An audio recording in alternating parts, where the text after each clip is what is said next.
والفرات. يا رب. عبر لي عن شعورك بهاللحظه هي. لواء التوحيد. والله ما زلت. ليش؟ والله ما زلت لانه هاي دباباتنا. وهذا العتاد وهذا العناصر. والله العظيم كنا اشوف انسان مقتول منا او منهم بزعل. قسما بالله لانه لو ابن الحرام مستقيم كان سوريا افضل بلد بالعالم. بس والله ما مسك بالكرسي يا ابن الحق.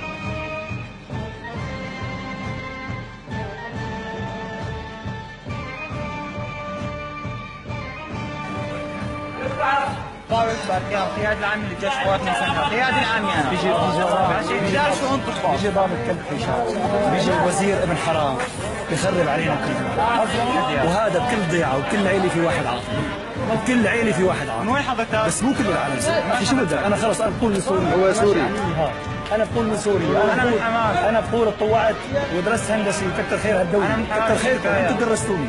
انتم اللي علمتونا مال هالدولة. ما في عسكري عرفني وحياتك وحياة المصحف. هلا بيتي اعطيه لواحد من القصير عم يجيب عيالك الله يسامحك ما بدي اجار. سيم مراومي تريد.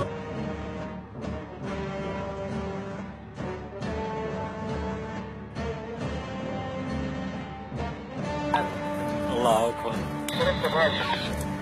روح على المدرسة يلا يا ابني يلا. يا بني يا بني روح على الساحل.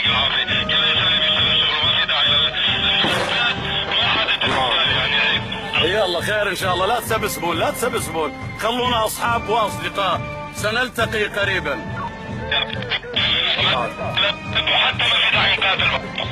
ايه ما في نقاتل بعضنا. تعال احنا بجنبك خيو. عليك امان الله ومان الله ما حدا يصيبك بشعره.